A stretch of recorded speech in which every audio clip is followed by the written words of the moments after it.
Castiel on the hit television series Supernatural. With his magnetic charm and captivating performances, Misha has won the hearts of fans worldwide, earning him a dedicated following in the realm of sci-fi and fantasy fandom. Please welcome to the stage, Misha Collins.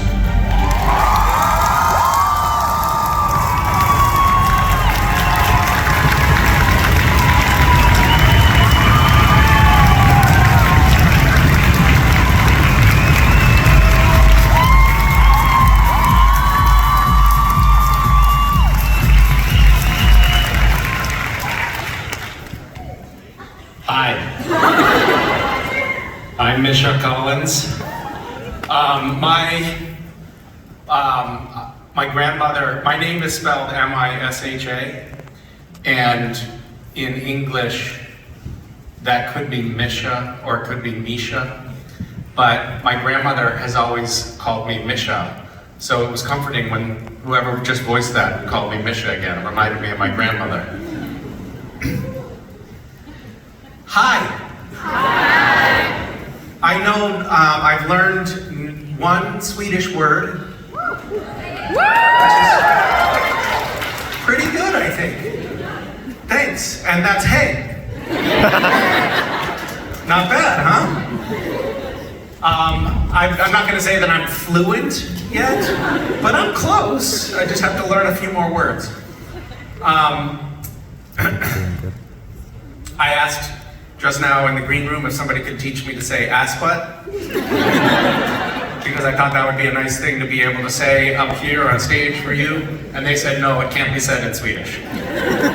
Is that true? Rumpansikte! What? Rumpansikte! Watch your mouth.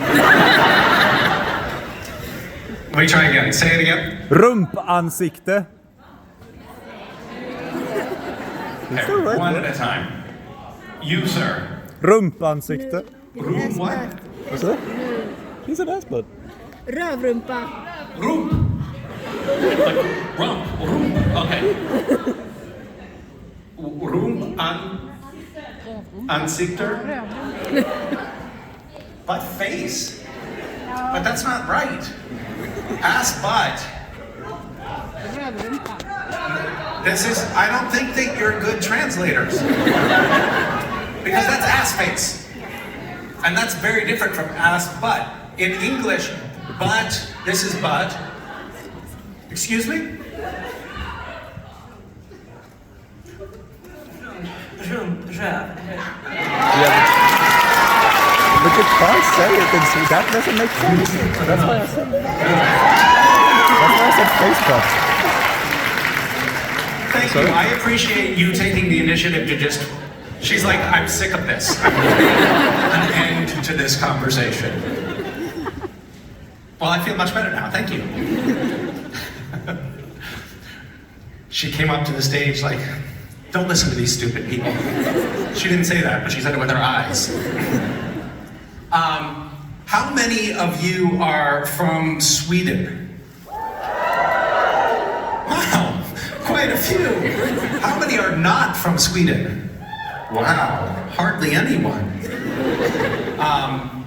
Well, I'm thrilled to be here. This is the first time that I've been in Scandinavia at all. And I have to say, I don't know if you people know this, a lot of times I hear like, oh, it's very cold in Sweden. It's beautiful, I don't know what you're talking about. I got here, it's sunny, it's warm, people are in t-shirts, I don't know. What? It snowed a week ago. Yeah. Bullshit.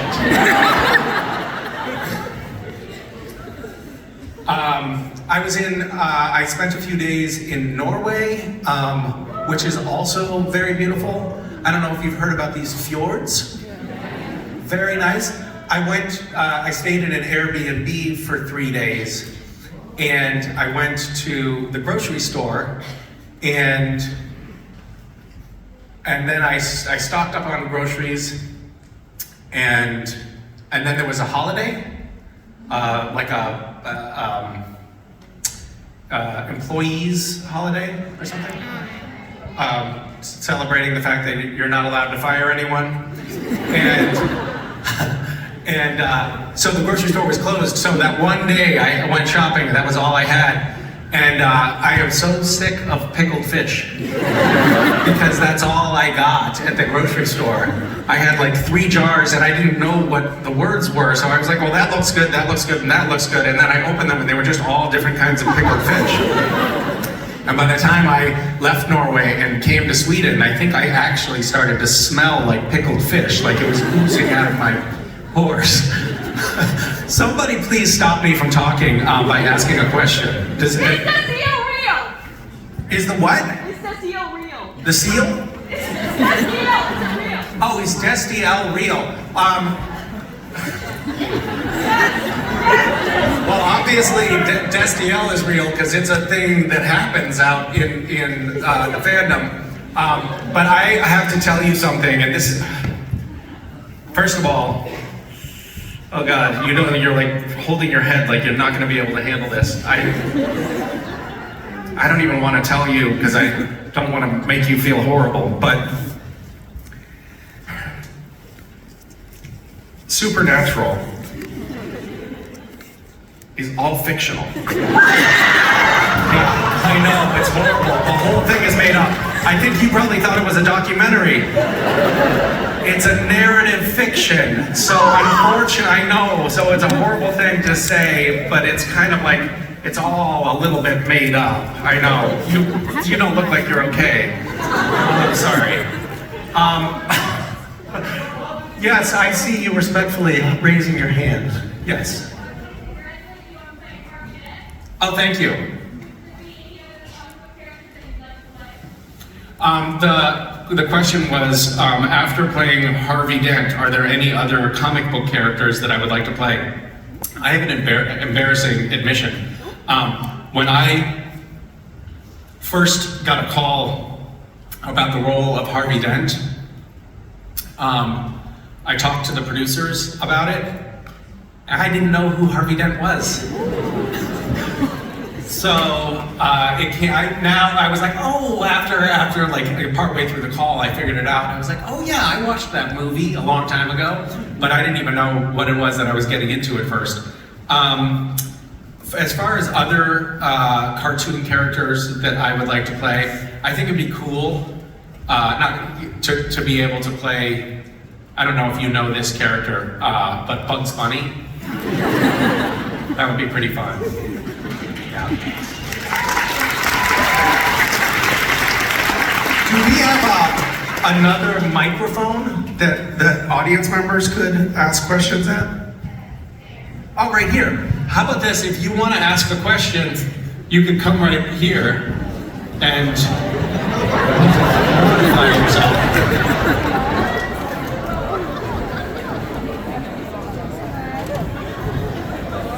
Yes. My question. I think you have to stand closer to the microphone. Close to the mic, okay. Yeah. First, hello. Hello. My question is, if you were to make a spin-off movie about Castiel, what would you want it to be about? If I were going to do a spin-off, you know, it's interesting. I was just thinking about this the other day. When Supernatural was getting close to the end, I had several conversations with the network president about, like, hey, should we do a Castiel spin-off of Supernatural? Like, Supernatural is ending, should we do a spin-off? And so I thought about it a fair amount, and I ultimately decided that I just wanted to do something different. That may have been a mistake, I don't know, but I thought about having, the idea that I came up with was that Castiel comes back to Earth from heaven at some point in the future, but he doesn't have powers, or he only has like little vestiges of powers. And he trains a group of young hunters to how to go out into the world and be hunters, sort of like a kind of paternal figure. I don't know. That was my idea. But I also would love. I had a conversation with Eric Kripke last year, and I was like, "What? Are we going to do a movie or something?" And he's like, "Well, if we did a movie, I think I'd like it to just be terribly, terribly violent. I was like, oh, okay. Because I was thinking it'd be like funny, but you know, that's a good direction too. Supernatural So, wasn't terribly violent. who knows what the future holds? Thank you so Thank much. you. Hello. Hi. I have a question about Squish, or Gishwer. Okay. The hunt was many things to a lot of people. It's fun, weird, heartwarming. But to you, over the years, which item really stands out to you, really impressed you, and made you think, shit, I can't believe they pulled this off? The question is about Gish, which was a scavenger hunt event that I ran for many years. People participated in 100 different countries around the world, and we did a lot of different types. How many people know what Gish is? A handful. A lot. Yeah, I guess you get bored here in Sweden. So we did little things like craft projects. I would give people assignments like you have to. How do you explain it, right? It's hard to explain, but basically people would get a list of things that they had to do or make, and then they'd get points for them, and then if your team won and beat all the other teams, then I would take your whole team, like 15 people, on a trip to New Zealand or Italy or something like that. But some of the items that were pretty amazing, I guess my favorite item was, do you guys know what NASA is? The US Space Agency. One year I wrote an item, and you had to get your team to get an astronaut on the space station to take a photo with your team name on it from the space station in space. And at that time, all of the astronauts had social media, like they were all on Twitter while they're up in space.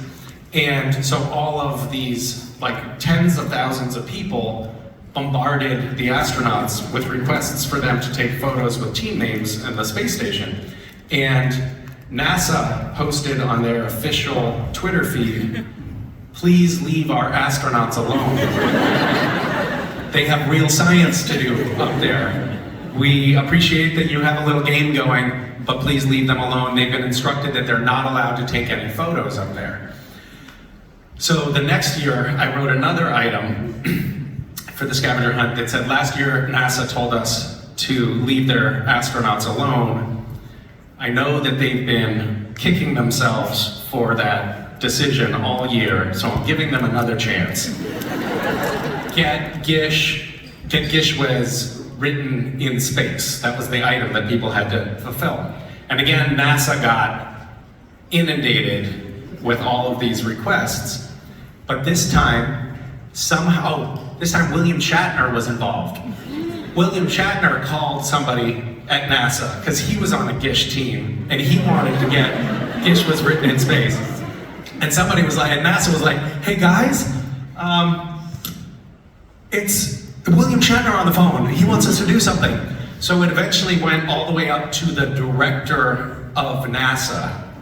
He had to approve it because it violated US law to have a public-private partnership like this without his approval.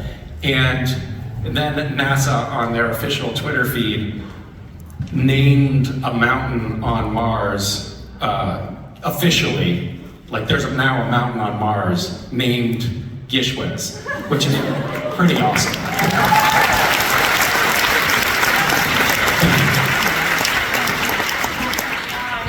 Hi, I like your wardrobe. Thank you. It's my grandpa's. It's your grandpa's? Really? Yeah. So does your grandfather just walk around looking like that? That looks like exactly like the Castiel raincoat. Yeah. It's very good. It's he's very stylish. Yeah, obviously. Yeah. Very stylish, yeah. Sorry, my anxiety's acting up. I'm Mira. Hi, Mira. I'm going to drama school right now, which Oh, I'm so sorry. Yeah, I know. I just wanted to ask you, as a maybe future actor, do you think that drama school had any real influence on you? Do you think that I'm maybe a future actor? Misha, as someone who might learn to act in the future, ask your question again. I just wanted to know if you think that drama school actually had any like influence on your acting. Well, I didn't really go to drama school, so no. I took a few classes here and there. I spent 3 weeks one summer at the Royal Academy of Dramatic Art in London and learned a little bit about Shakespeare, but I've never used any of that on Supernatural. Drama school, I think if you go to a really good program and really work on it, it can be useful. It is, I think generally speaking, you actually just learn by doing it. So nothing that I learned in any of the classes that I took, and I'm sure nothing that I would have learned in a drama school would prepare me for being on a set for the first time. One of the there's so much that you have to learn while you're doing it. I was in a movie. One of the very first things I was cast in was a movie called Girl Interrupted, and it had Angelina Jolie and Winona Ryder in it, and I had 2 little tiny scenes and maybe like 1 page of dialogue with Winona Ryder. And I didn't know anything about the business. I didn't know anything about how sets operated. So when I got there, they had this costume for me to put on because it was like set in the 1970s, and it was like this hippie vest with all these like leather straps that I had to tie on, and I was just like totally confused. So I went into the hair and makeup trailer, and I went up to a woman in there and I was like, I'm sorry, I'm a mess here and I can't figure out, I'm all tangled up. Can you help me like tie this thing on? Because it's not working. And it took her like 5 minutes to figure it out, but she finally got it on. And then later that day, I found out that was Angelina Jolie. And I was like, oops, gotta pay more attention. And then when we were on set shooting my scene, it was the scene where we're sitting on a couch and it's at a party, and I'm just like kind of flirting, my character is flirting with Winona Ryder and talking about like some weird hippie stuff. But the director comes up and says, we did 1 take, one go through, and the director came up and said, so this is a party, we're in a party, and there's gonna be loud music that we put in later. Of course, it was totally silent at the time, which they have to do for the editing of the sound. They make it perfectly silent, and all of the people at the party are like moving their lips like they're talking, but they're all being silent as well. He's like, I want you to imagine that it's loud in here, and you're talking over that. And I was like, oh my God, that's a lot to think about. And then the lighting guy came up to me and he said, do you see that light up there? That's Winona's key light. I've never heard of a key light before. And he was like, so you want to stay out of that key light? And I was like, okay, I don't know how to stay out of a light. Like, I didn't even know what he was talking about. What he meant was, don't cast a shadow on Winona's face. But I didn't know that. And then the sound, the boom operator came over and he was like, hey, would you do me a favor, and when you're talking, just make sure that your face is pointed in this direction, because if you turn that way, then the sound, I can't pick it up with the microphone because it goes into the camera frame. And then the camera guy came up to me and he was like, hey, so when we go do another take, just do me a favor, don't lean so much to the side because I have a very specific focus mark for you. I didn't know what a focus mark was. And so all of these people are saying all of these things to me that were like in a foreign language, and I was like, And then I couldn't remember my lines, because now I'm trying to figure out, like, what the fuck is a key light? And so we had to do take after take after take. And now Angelina Jolie is coming in at the end of this scene every time. She comes in, and like, we're 5 or 6 takes in, and she comes in and she's like, what the fuck is the problem in here? And so now I'm like, the woman that I thought was working on the show, turns out to be Angelina Jolie, is now pissed at me, and Winona is frustrated, and the director's like, oh God. And then the director comes up and he's like, just forget about trying to be loud, I don't know, just try to say the lines right. But the point is, like, your first experiences on set, there's so much to learn that you could never learn that. They can never really teach all of that high pressure stuff in a school. So my feeling is, it's best if you can to just find a way to work your way onto a stage or onto a set. That's where I think most of the work gets done. It's also easier to get work when you're young. The older you get, the harder it gets. And I don't know how helpful drama school is, honestly. Very few of the people that I know in the film and TV business who are successful came up through drama school. Very few. But I'm not saying none. I actually have a handful of friends who went to serious drama programs and have had very successful careers for it. So it's find the thing that's right for you, for sure. And I think it's actually more applicable a lot of times to stage work than to film and television work, but who knows? Good luck. Thank you so Yeah. much.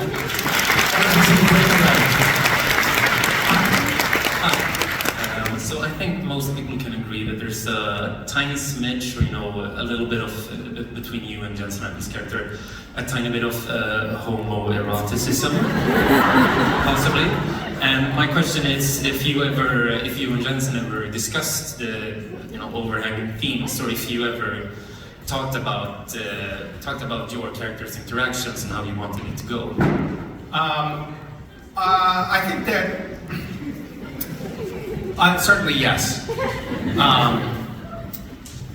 We early on, like, there was these sort of stages with that dynamic in the relationship, and at first, there was no consciousness of that dynamic being in there at all. I think that was something that wasn't there for the first couple of years, but in our minds. Not to say it wasn't there in the fandom's mind, but there was like homoerotic fiction that was written about the two brothers before I got there, which is a little weird. But then my character came in, and then that started to happen with my character, and we became aware of that, I don't know, fairly early on. And then I think the writers started sort of like making little wink and nod overtures to that in the fandom as a way of like, kind of, I think in their minds being playful, kind of. And I don't know to what extent like Jensen and I were doing the same thing. Sometimes we just joked about it.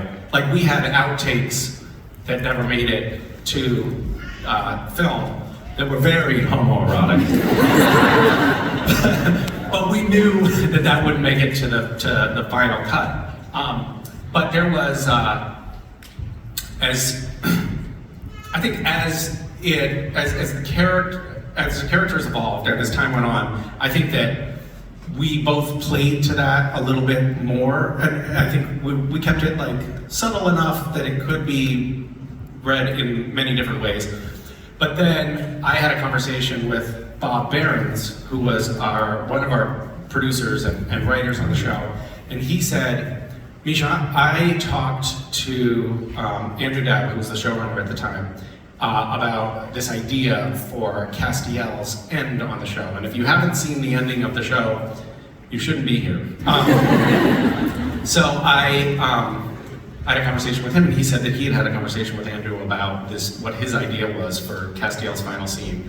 and it was like a declaration of love, and not like, hey bro, I love you, but like love. And I was like, really?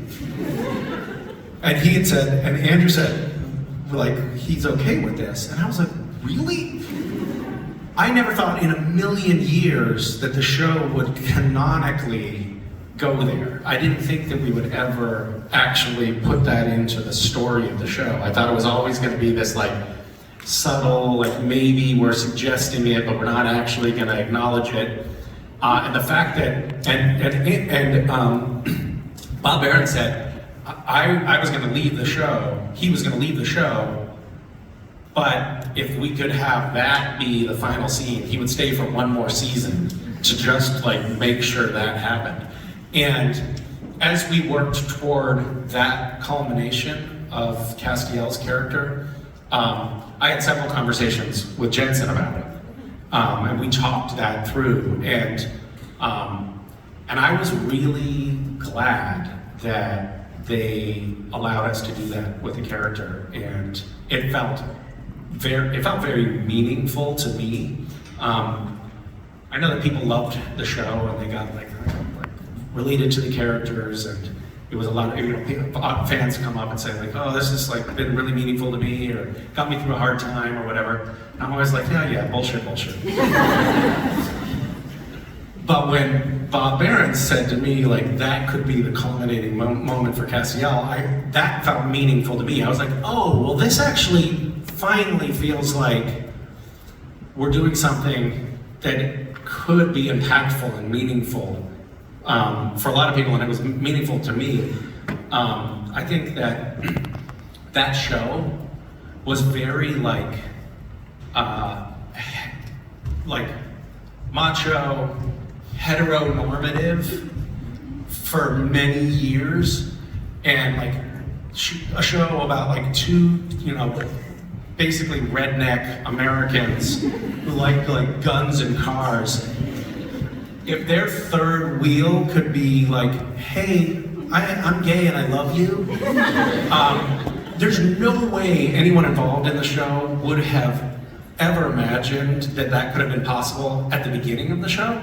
And the fact that we got there by the end, I think, said a lot about the creative thought that went into the show over time. And it also said a lot about just how much culture evolved over the course of those 15 years. Like, I don't think it would have been possible for us in the beginning. I think some network or studio executive would have said, no, we can't do that. I remember I did a few episodes of ER, which is like a medical show in the US for a while. I'm sure you guys know.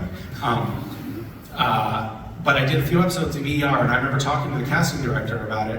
And the casting director was saying, and this was like early 2000s, it wasn't ancient history, saying Warner Brothers at the time was still uncomfortable with black and white romantic partners on television. Are you fucking kidding me? To think of how I do think that we have all kinds of terrible problems, and all you have to do is look at the fact that in my country, Donald Trump has a good chance of winning a second term. Like, what is happening to make that a possibility? I cannot fathom it. But there are these like slow trends toward more openness, more inclusiveness, and that is, you know, something to be celebrated. And occasionally, when I can feel like I've tapped into somehow being a part of that in any small way, it feels meaningful. Thank you very much.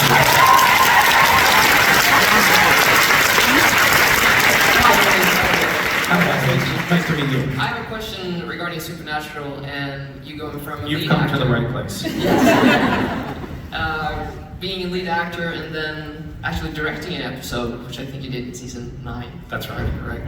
How was that transition? Did you want to do it? Were you asked? And how was that? I wanted to do it, and I was a little bit nervous about doing it because I knew that Jared and Jensen were going to fuck with me. And they did. I have to say, this is a terrible thing to admit, but right at the beginning of my episode, it turned out, when you're filming, there's no excuse to not come to work.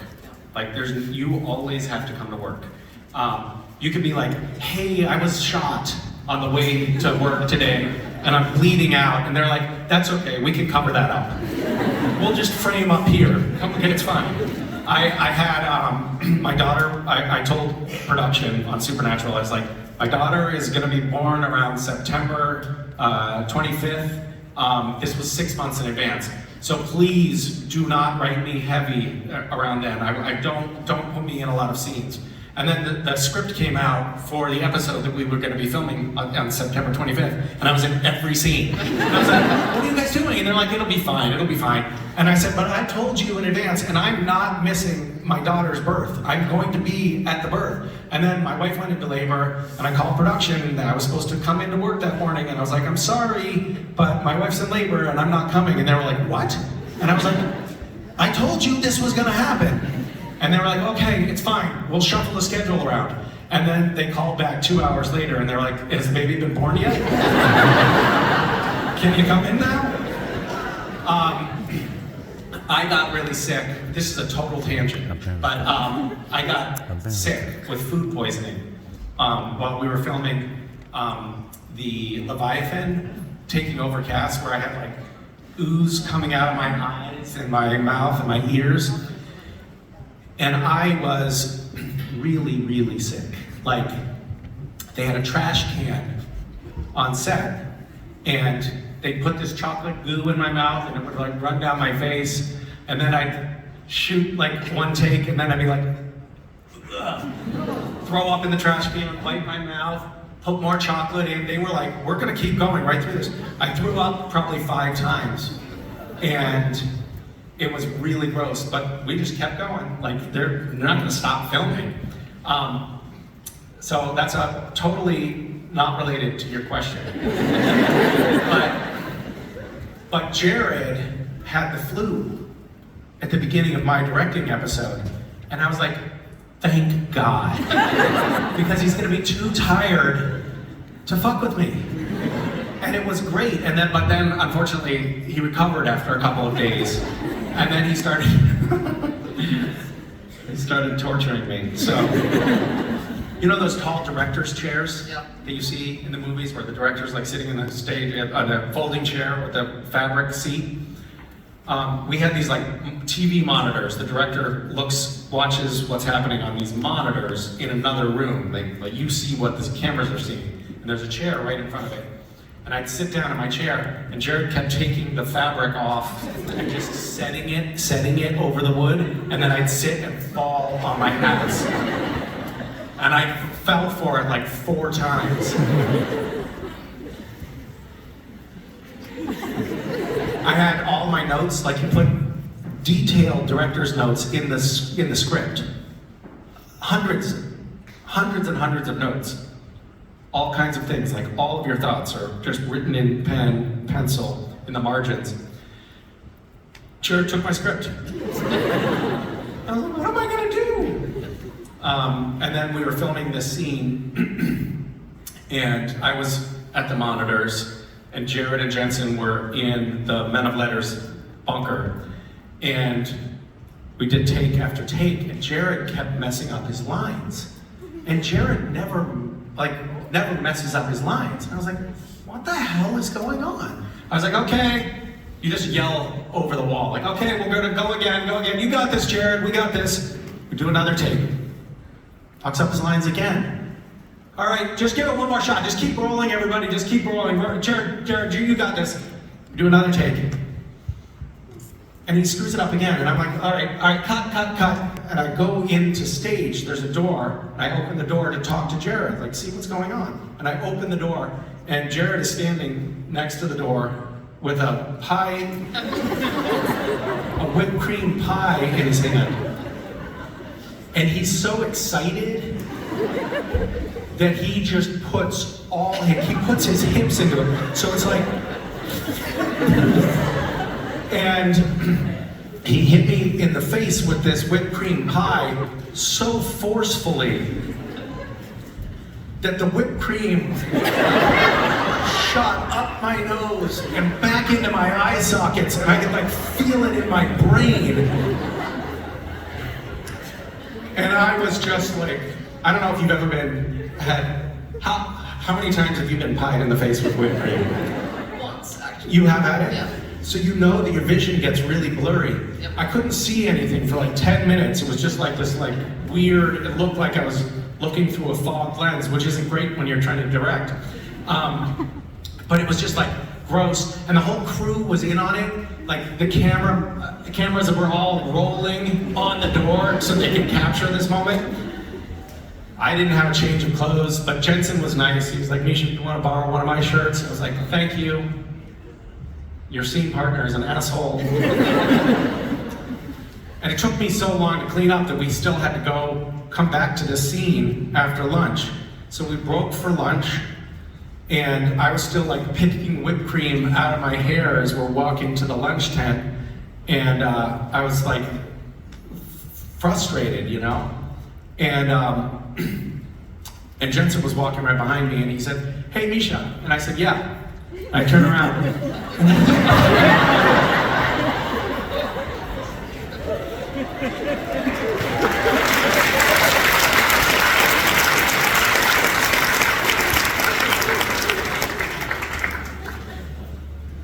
So challenging, you know. It's funny, like, just reminiscing and telling the stories, I realized that I might have a lawsuit on my hands. I think that that's workplace abuse. Thank you.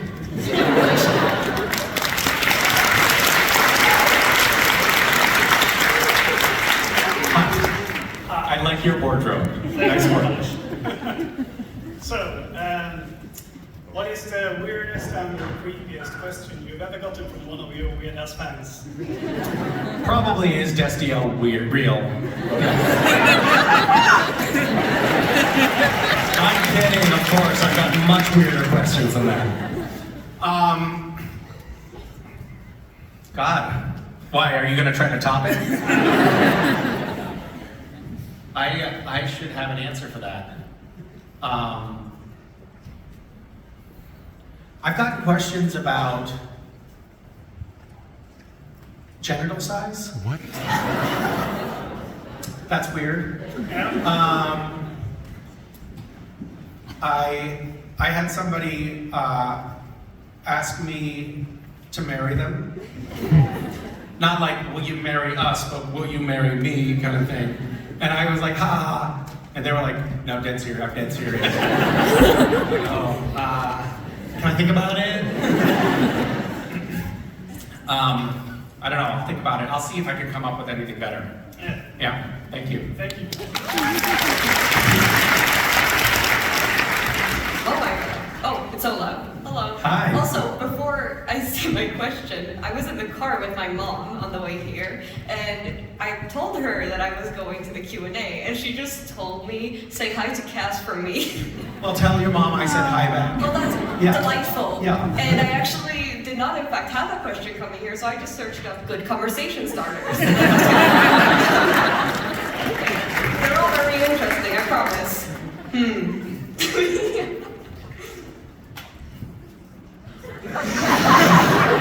It just takes me a while. They're all really weird. I mean, I think that. Well, do you have a hidden talent? Oh, okay. That's good. In terms of a conversation starter, though, Yeah. you wanna jump it right in with that question. Yeah, I'm not very The good whole at that. reading That's- off of the phone thing, it slows it down a little That's bit. why I don't have friends.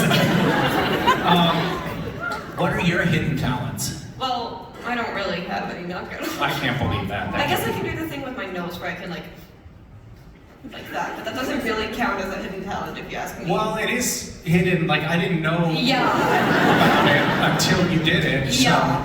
That's pretty cool. But I don't really think it counts. When did you discover that you could do that? I don't know. I was a kid. Just so I you thought know, it was funny. your nose is going like if you inhale, your Yeah. nostrils are closing up like that. Yep. So you can't breathe hard through your nose. Yes, I can. I do that like it's a different thing. Like I can breathe, but I can also. It's a different thing. I mean, you just do it. I can't do that at all. I'm very impressed. My brother used to think it was pretty funny when we were little, so. I think it's pretty good. Yeah. Yeah. But what about you? That's what I was asking. Well, I wonder if I just have too much nose hair. And that's keeping, maybe you have like a very smooth inner nostril. I don't know. I haven't checked. Do you don't shave your inside your nostrils? No. No. Interesting.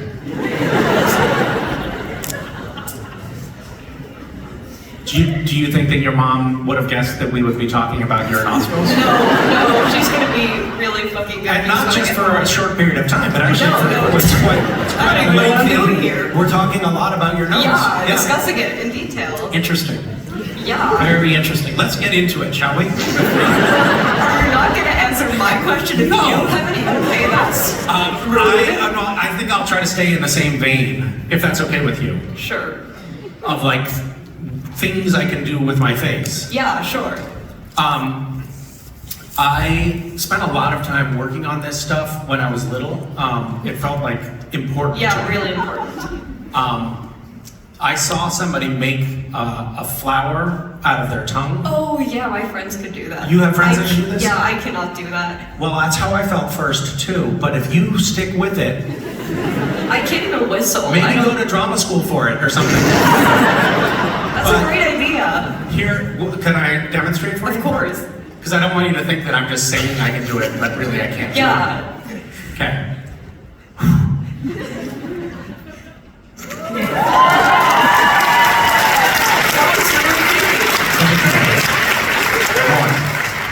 This was something that I did when I was very young, all the time. And my parents then convinced me that if I kept doing it, it would stick that way. But that's not true. They were lying.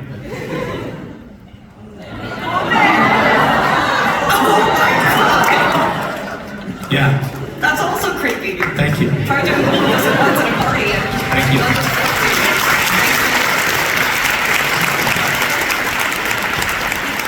Hi. Before I ask my question, I have a tradition. I give the guest I like a Swedish candy. Oh, thank you. Is this like on an airplane where I'm supposed to take one or the whole the basket as well? I'll eat these and then I'll bring the basket back to you. Thank you. That's very nice.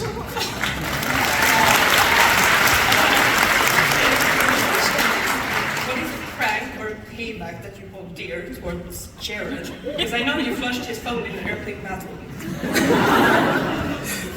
Oh, we talked about that publicly? Yeah, we started on the podcast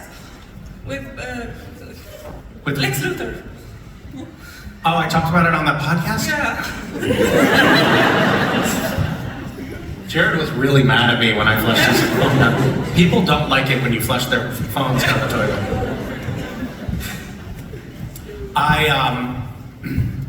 We were on this flight and I went to the bathroom and Jared opened the door while I was in the bathroom and took a picture of me. So I flushed his phone down the toilet.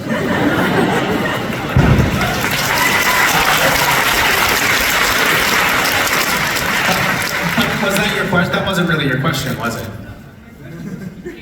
Giving another payback. Have I done other payback with Jared?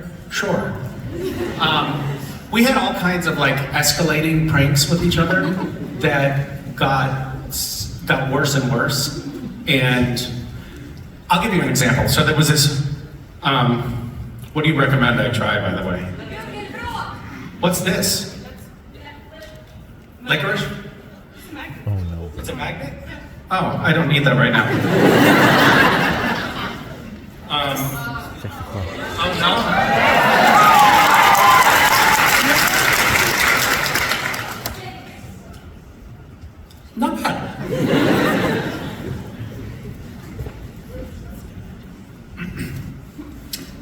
I'm highly allergic to gluten. There's no gluten in this.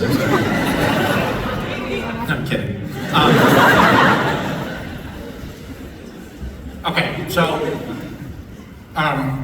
one night we were shooting on location in Vancouver. This chair is so low, I feel so weird. We were shooting on location in Vancouver, and Jared had driven himself to work. And usually he had a driver bring him to work, but this day he had driven himself to work. And so I saw he had parked in front of his trailer. So I parked my car just about 3 inches from the driver's side door so that he couldn't get in without crawling over the passenger side. And then I got dressed and went up to set, which was like a mile away. And when I came back, my tires were all flat. So we have a transportation department on Supernatural. It was very easy. I just went to them and I said, guys, can you please blow up my tires? So they inflated my tires. And then I called a tow truck company to have Jared's car towed away. And then Jared came back to the trailers from set just as the tow truck was hitching up to his car. And so he's like, hey, no, you're not towing this car, it's my car. And the guy's like, well, I still gotta get paid, I came all the way down here. So Jared paid him to leave. And then Jared thought, maybe what I'll do, like, I make a lot of money, I can afford to do this. Maybe I'll just drive my car into Misha's parked car and destroy it. And luckily, I came back down to the cars before he could carry out that act. But the problem with me and Jared was it always escalated. Like it started at me just parking close to him, then it, tires deflated, tow truck, and then possibly death. So at a certain point, we sort of realized like, this is gonna, but I had a fantasy. They have these forklifts. Do you know what a forklift is? And we had these big, so on Supernatural we had 4 stages. They're all separate. And the reason that they had 4 stages is they wanted to be able to be building sets for the next episode in one stage, while they're filming in another stage, while they're taking down the sets in another stage, so they can be working, doing all of the different stages of production at once. And they had these huge dumpsters, they're called 40-yard dumpsters, but they're, from here to there and quite wide. And I was talking to the crew on Supernatural about how to use a forklift to put Jared's car in one of the dumpsters. I didn't want to destroy it, but I wanted it in the dumpster so he couldn't get it out again.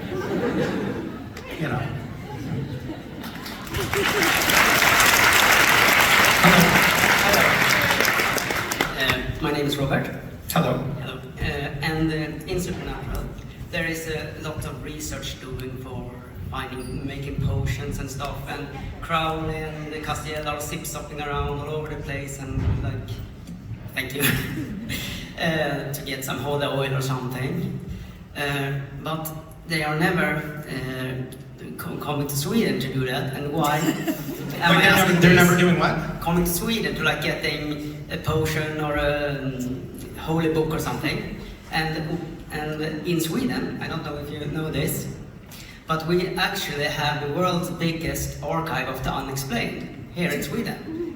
And it would have been cool if they worked that in the story, so I guess my question is... Why did we ignore Sweden? Why did no one ever think about it? Why did the writers of Supernatural hate Sweden so much? Why this kind of prejudice? Yeah. There's the archive of the unknown? Yeah, the world's biggest. Probably the world's only. Maybe. What the fuck is that? It's an archive for everything supernatural. Mostly UFO stuff, but everything. Like, UFO stuff, okay. but not only that. Okay. Ghosts and stuff like that. What kind of, is it a museum? No, not really. It's an archive. It's a That sounds- enthusiast for supernatural that collect all this stuff. Oh, I see. That sounds quite boring. Is it, is that something that you can go, like, where is it? Oh, it's in the south of Sweden. I don't remember. Okay, I'm not gonna go then. And we have a ghost museum as well. A ghost museum? Yeah. That is the biggest scam I've ever heard. What a great idea! You can bring people in. It's like yes, it's 20 kroner. What is that Swedish? Crowns. 20 crowns. 500 crowns. 500 crowns. Please come in. Come in. Come in. Did you see the ghost? Oh, you don't see it? I see it. You don't see it? I'm sorry. You have to be kind of special to be able to see the ghosts.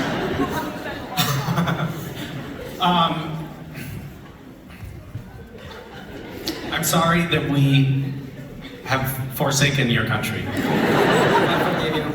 I mean, we didn't do a whole lot of international work, to be fair.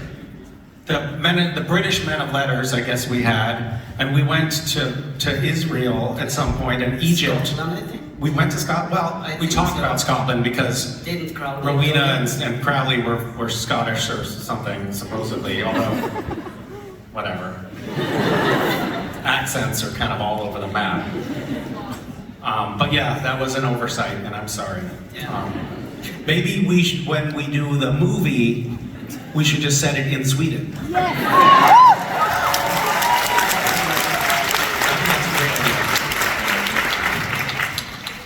Okay, bye.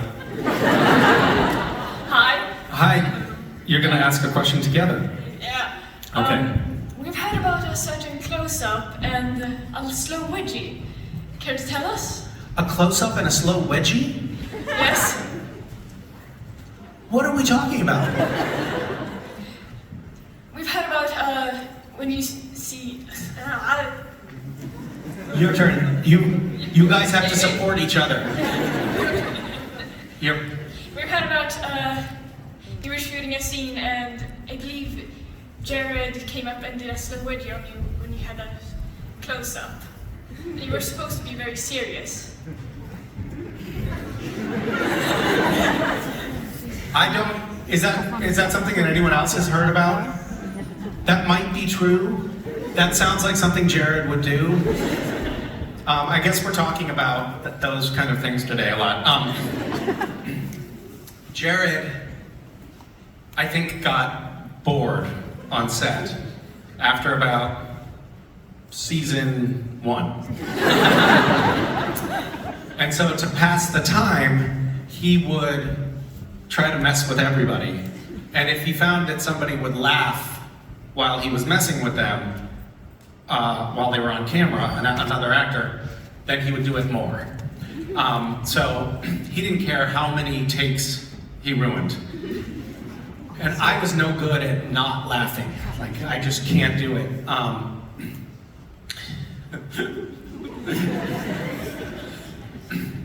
We have there's a guy whose job it is to push the camera on, it's called dolly operator, and we call it a dolly, and the dolly has the cameraman and the focus puller and the camera on it, and somebody can push it along so that the camera can move in the scene like this.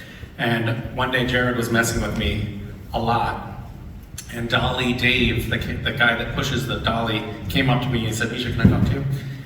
So I just want to give you a bit of advice. If they're messing with you, like Jared has tried to mess with me before, and when he's messing with me, what I do is just in my head, I think about how much I hate him. And that really works. You might want to try it. He was totally serious.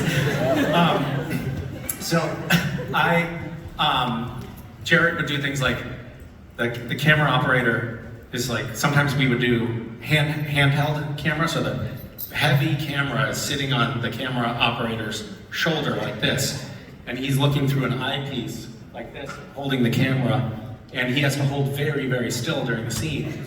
And a lot of times, if you're Castiel and I'm Sam, right, in the scene, and you're talking and I'm talking, what they'll do is they'll do a close-up of Castiel, so the camera is just seeing Castiel's face, and Jared, as Sam, will be saying Sam's lines, but he'll be right next to the camera, like this will be the edge of the camera box, right like this, and Jared will sometimes just have one eye poking out from behind it, and that's so that Castiel's eyes are looking close to the camera, but not in the camera. That's the idea. But that means that sometimes Jared, as Sam, would be right next to the camera operator, who's holding this heavy camera. And during the scene, when Jared wasn't, if we were actually close together, he would do this thing with his leg. He has like long legs and he's able to just lift his leg all the way up. So below frame, he would often be putting his toes here and just be going like this. And at the same time, he had a pair of tweezers. Do you know what tweezers are? And he'd be pulling ear hair out of the camera operator's ear, who's going, "Gah, gah," but he can't move because it'll mess up the shot. So he's like, "Gah, gah." All kinds of things like that were happening all of the time. Do I have to leave? 2 more minutes. Oh, I see the countdown clock. I was... I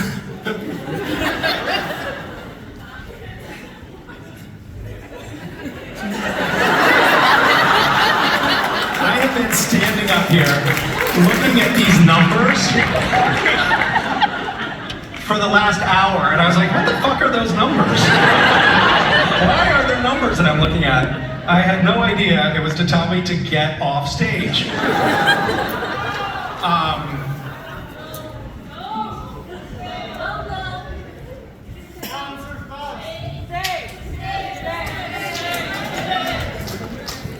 Oh, okay. Everybody's like, no, Misha, we were supposed to do other things. They gave me extra minutes.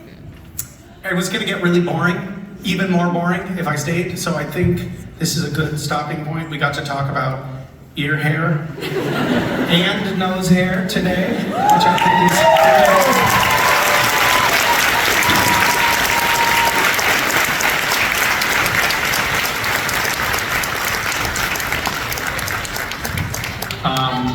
thank you all for your hospitality, and I'm so thrilled to be in this beautiful country, and I would love to come back.